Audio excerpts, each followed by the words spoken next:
El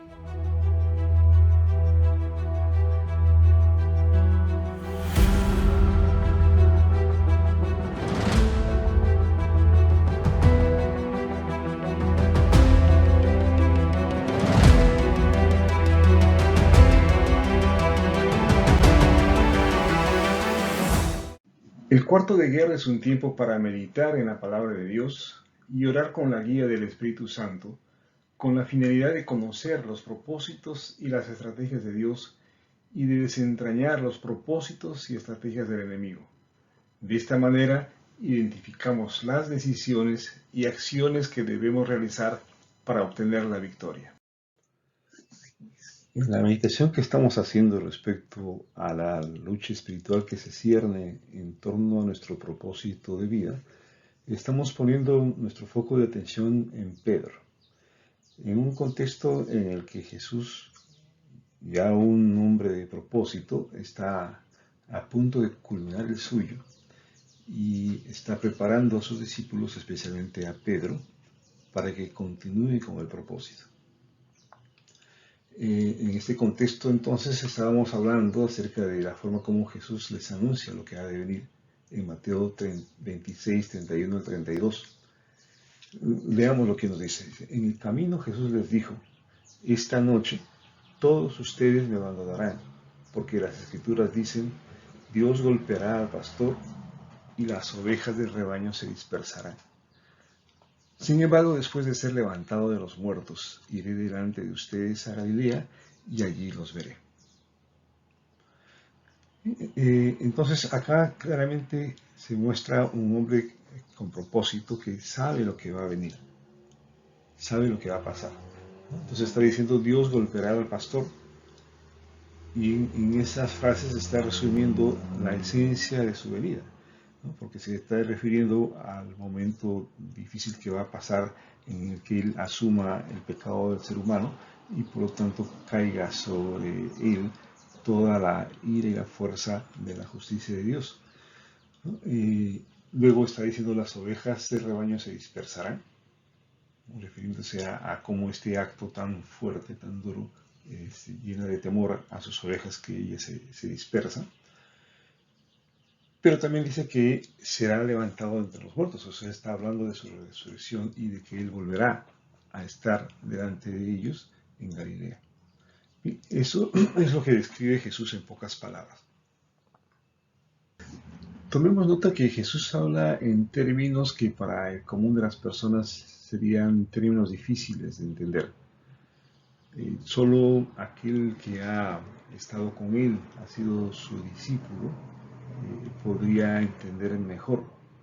Pero aún así, como vamos a ver más adelante, a propio Pedro no le es posible entender todo lo que él le estaba diciendo. Imagínense esta frase: Dios golpeará al pastor. Hay muchas preguntas que pueden surgir en nosotros y de hecho en los discípulos respecto a esta frase, ¿no?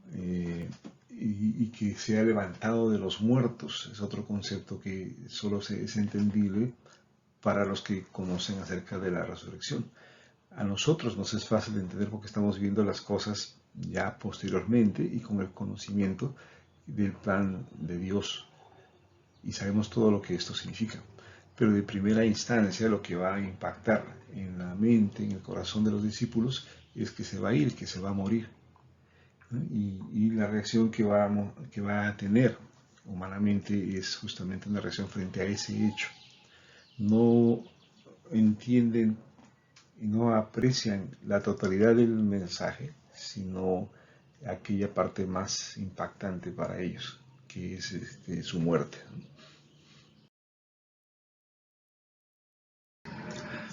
Lucas, en el capítulo 22, versículos 31 y 32, recoge otra porción de este diálogo que tiene Jesús en este contexto de anunciar su muerte y resurrección. En este pasaje Jesús dice: Simón, Simón, Satanás ha pedido zarandear a cada uno de ustedes como si fueran trigo. Pero yo he rogado en oración por ti, Simón, para que tu fe no falle, de modo que cuando te arrepientas y vuelvas a mí, fortalezcas a tus hermanos. Este pasaje añade mucho más al contexto que estamos viviendo. Se está avecinando un periodo de prueba.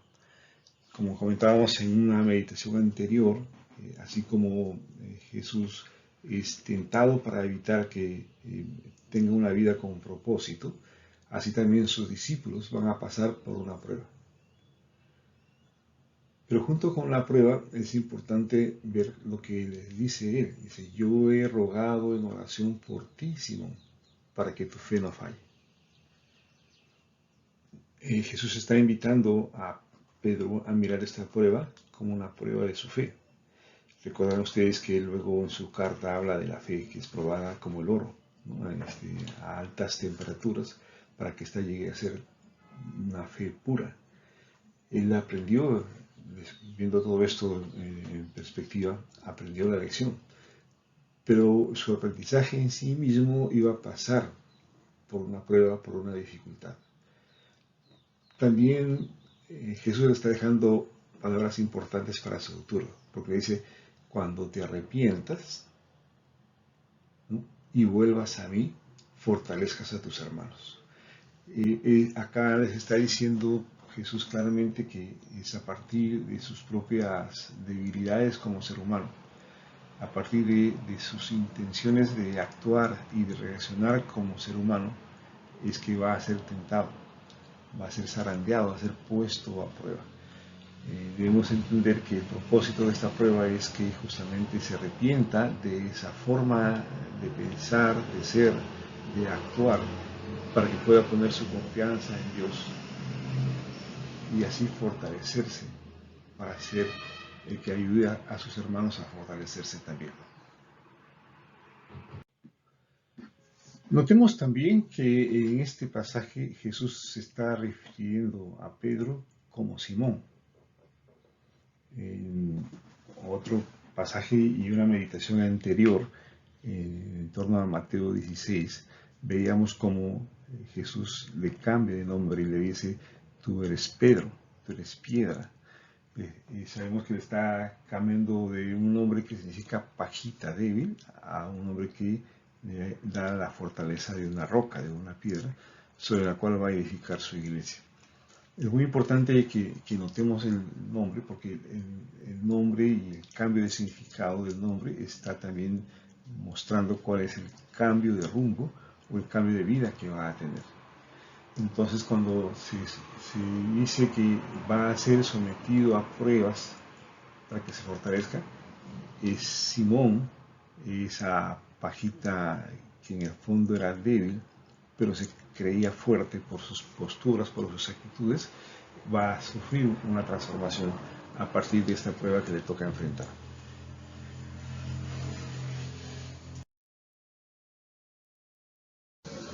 Bien, frente a esta afirmación de Jesús, que provoca, como decíamos en los discípulos, una reacción frente a su muerte, como cualquier ser humano que se entera de la noticia de que un ser querido va a morir, va a provocarse una reacción también humana. Y en esto Pedro va a manifestar claramente quién es él, su carácter, su temperamento, su impulso. Obviamente todo eso lo ayuda humanamente a tener el perfil de un líder. Sin embargo, como decíamos, su corazón tiene que ser tratado.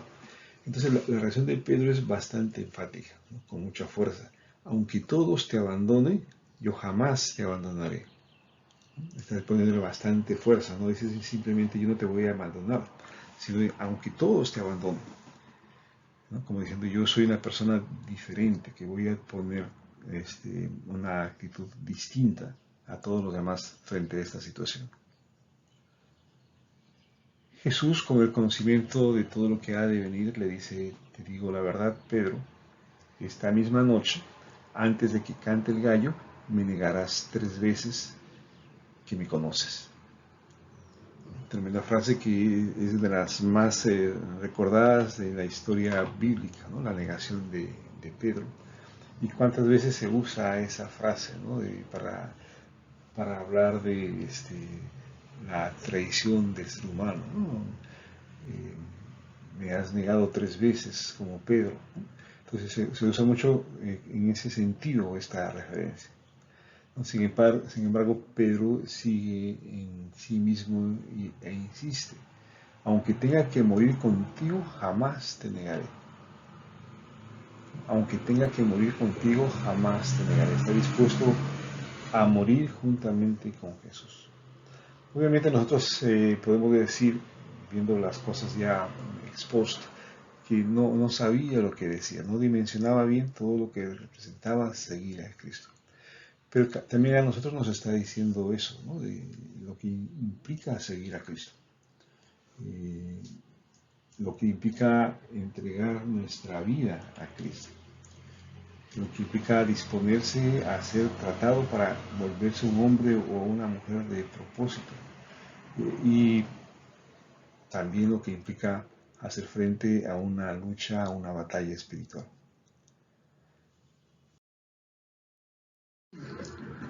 No juzguemos a Pedro por todo lo que está pasando. Es más, sabiendo aún lo que significa Pedro en la historia de la iglesia. No lo podemos juzgar, al contrario, veamos a Pedro como un espejo de nuestras propias vidas. Un espejo que manifiesta lo que comúnmente hacemos, que es tratar de asumir los propósitos de Dios con nuestros pensamientos y con nuestros recursos y con nuestra fuerza humana. Por lo tanto, veamos cómo es que se genera este laboratorio de prueba o de capacitación intensa de los que son verdaderos guerreros espirituales. Una segunda faceta de Pedro en esta historia la tenemos en el momento en que acompaña a Jesús a Getsemaní mientras él ora, y Jesús les pide que estén atentos y velando en ese tiempo de oración. Pero Jesús, luego de orar, se vuelve hacia ellos y los encuentra dormidos. Entonces ahí es donde le dice a Pedro: ¿no pudieron velar conmigo ni siquiera una hora? Aquel valiente Pedro que estaba dispuesto a morir juntamente con Jesús, no podía acompañarlo más de una hora en ese momento de oración y de vigilia. Se está manifestando entonces la otra cara de nuestra propia fuerza humana, de nuestra aparente fortaleza, entusiasmo humano. Entonces Jesús les advierte: velen y oren para que no cedan ante la tentación. Velen y oren para que no cedan ante la tentación. Porque el espíritu está dispuesto, pero el cuerpo es débil. Entonces ahí está subrayando Jesús nuestra debilidad. El cuerpo es débil. Nosotros somos tesoros en vasos de barro. Dios ha puesto en nuestras vidas un tesoro. Su vida es un tesoro, pero nuestro cuerpo es débil. Nuestro cuerpo es un vaso de barro. También nos está hablando de entender que frente a una prueba, recordemos la meditación de Santiago, lo que Dios busca con la prueba es que seamos formados hasta ser, citando literalmente a Santiago, perfectos y cabales. Y entendíamos que este proceso de formación para llegar a ser perfectos y cabales se refiere al ser capacitados por Dios o por el Espíritu Santo para que podamos estar en condiciones de cumplir con nuestro propósito, de alcanzar las metas que se ha planteado o que Dios ha planteado para nuestras vidas. Y entonces todo eso se está conjugando en este consejo, ¿no? Y frente a la prueba, decíamos también cuando meditamos sobre Santiago, es que Satanás va a intervenir a través de la tentación. Y decíamos en aquel momento que la tentación es poner delante de nosotros una solución aparente a las pruebas o a los problemas que estamos enfrentando, pero que en el fondo no es otra cosa que tirar la toalla, ¿no? Que dejar de seguir en la carrera, de seguir en el propósito para buscar encontrar una solución que calme nuestros miedos, que calme nuestras necesidades, que nos haga sentir seguros. Pero son formas que lo que hacen es básicamente acrecentar las cadenas de dependencia con respecto a Satanás. El espíritu está dispuesto, pero la carne es débil. Imaginemos por un instante estar en los zapatos de Pedro, ¿no? ¿Qué reacción tendríamos nosotros? ¿Cómo abordaríamos este pasaje si horas antes le hemos dicho a Jesús con todo el énfasis, con toda la fuerza, no te abandonaré, estoy dispuesto a morir contigo? Pero luego nos encontramos en una escena en la que no podemos mantenernos despiertos por más de una hora. Me imagino que diríamos, disculpa, Señor, eh, ¿quién no se queda dormido en una vigilia? ¿No? Estamos cansados, estamos caminando duro todo el día, me ganó el sueño. ¿Quién no se queda dormido en un momento de la prédica del sábado? ¿No? Entonces ahí aflora toda nuestra humanidad y nuestra capacidad para poder justificar esta situación. Pero ya podemos imaginarnos también que el enemigo está golpeando a un Pedro, diciéndole quizás, mira tú que te haces el valiente, y sin embargo no te das cuenta que en realidad no tienes fuerzas suficientes, no tienes el valor suficiente.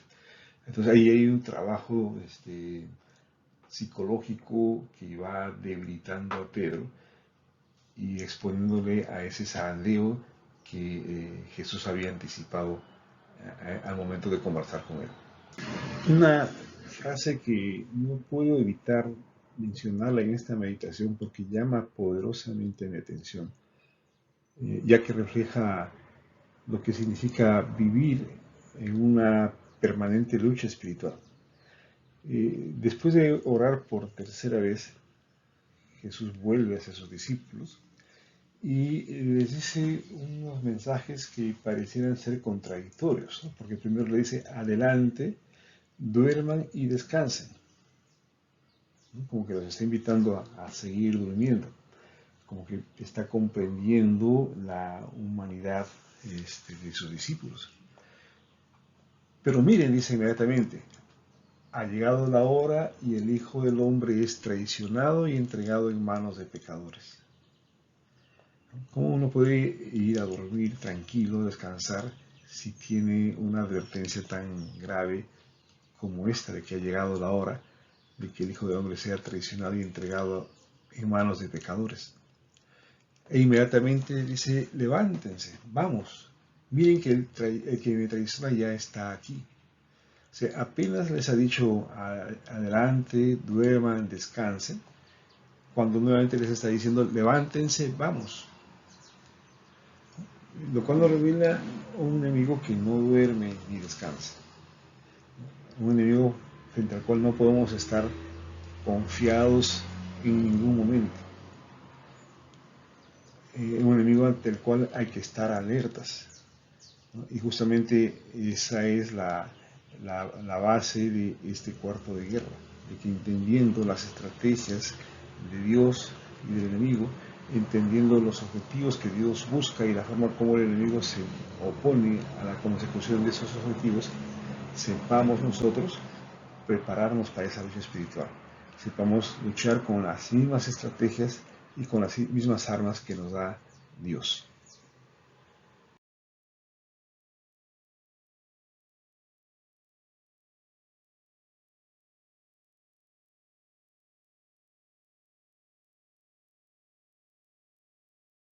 La historia continúa. Ahora pasamos a la escena en la que los soldados están tomando prisionero a Jesús, y eso va a revelar otra faceta más de ese carácter humano e impulsivo de Pedro, porque dice que saca su espada e hirió al esclavo del sumo sacerdote cortándole una oreja.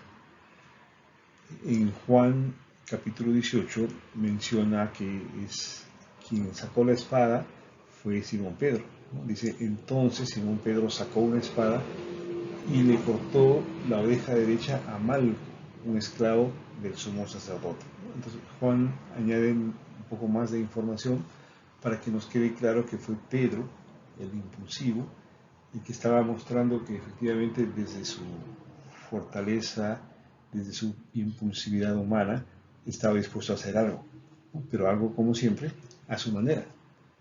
Porque inmediatamente Jesús le dice, guarda tu espada. Los que usan la espada morirán a espada. Esa es otra frase que ha quedado muy grabada en el consciente colectivo humano, ¿no? Espada matas, a espada morirás. Es una frase que se repite siempre. ¿No te das cuenta de que yo podría pedirle a mi Padre que enviara miles de ángeles para que nos protejan y Él los enviaría de inmediato? Entonces, fíjense, es muy importante tomar nota de las palabras que Jesús usa en cada una de sus intervenciones. Como vamos a ver más adelante, la salvación de Pedro, cuando ya se encuentra hundido, luego de ese zarandeo de Satanás, es empezar a recordar lo que Jesús ya le había dicho.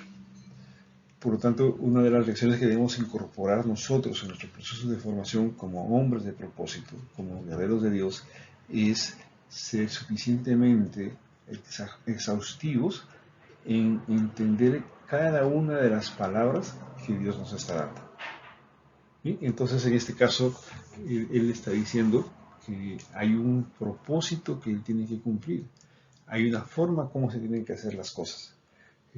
Habría otras formas, ¿no? Es Dios y Dios tiene miles de alternativas para enfrentar una situación, pero no puede ser de cualquier forma que a uno se le ocurra, sino de la forma como Dios lo ha establecido en su plan.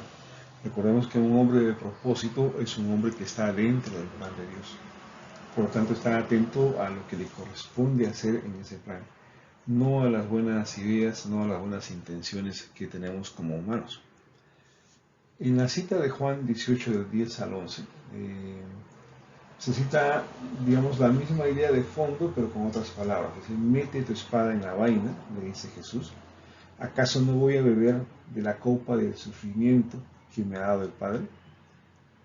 ¿Sí? Entonces, esas palabras también están mostrando esa determinación de parte de Jesús de cumplir con su propósito. A pesar de lo que ello significa, Él sí está dispuesto a beber de la copa de sufrimiento que le ha dado su Padre.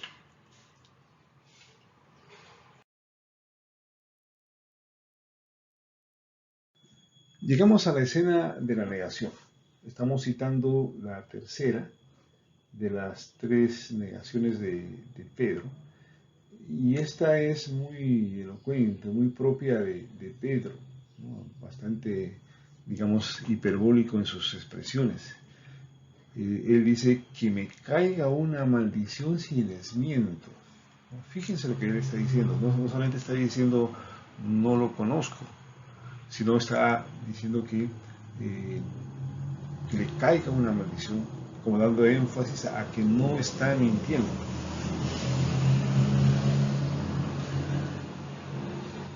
¿Qué tan gráfica es esta expresión de Pedro?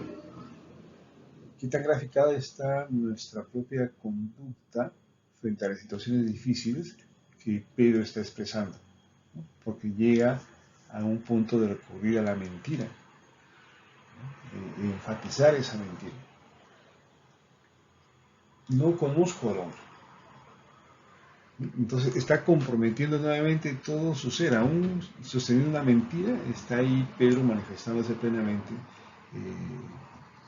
diciendo que, o afirmando de manera categórica que no lo conoce. Hay unos versículos de Pablo que son muy significativos, ¿no? Porque él desarrolla toda una argumentación para entender el porqué de la ley frente al pecado, ¿no? Entonces él dice que tiene el deseo con su mente de cumplir con los propósitos de Dios, pero en sus actos hace lo que no quiere, ¿no? Y encuentra dentro de él una ley, ¿no? Que es que en sus miembros mora el pecado. Y en otra frase dice que es necesario que el pecado se manifieste en toda su pecaminosidad para que podamos llegar al punto en que reconozcamos que en nuestras manos no hay salida, no hay solución a este tema y que necesitamos ir a Cristo. Entonces la ley nos lleva al reconocimiento del pecado, pero no un reconocimiento simple, sino a reconocer nuestra profunda pecaminosidad. Es decir, hay momentos en el que tenemos que caer muy hondo, para darnos cuenta de la naturaleza de nuestro pecado. Y es en ese momento en que por fin podemos reaccionar y decir, Señor, solo tú puedes sacarme de esto, solo tú puedes darme vida, solo tú puedes hacer que ese cuerpo de pecado quede crucificado en la cruz. Bien, entonces esa idea está detrás de este punto, de este momento en donde Pedro ha tratado de manejarse con los recursos de Pedro, manifestando un compromiso de acompañar a Jesús hasta la muerte, manifestando que finalmente es un hombre débil, que se queda dormido, que es un hombre impulsivo, que trata de actuar sin darse cuenta que lo que está buscando en realidad es oponerse a el plan o el propósito de Dios. Recordemos en la meditación anterior que Jesús le dice, apártate de mí, Satanás, para hacerle ver que lo que él está haciendo va en contra del plan de Dios.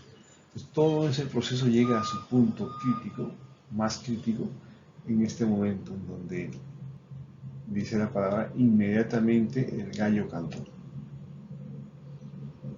Y eso le hizo recordar, como que rebobinó el disco duro y vinieron a su mente inmediatamente, ¿qué cosa?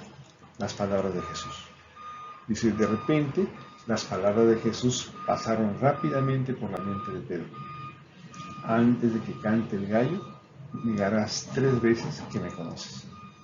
Y Pedro salió llorando amargamente. Llegó entonces a su punto crítico.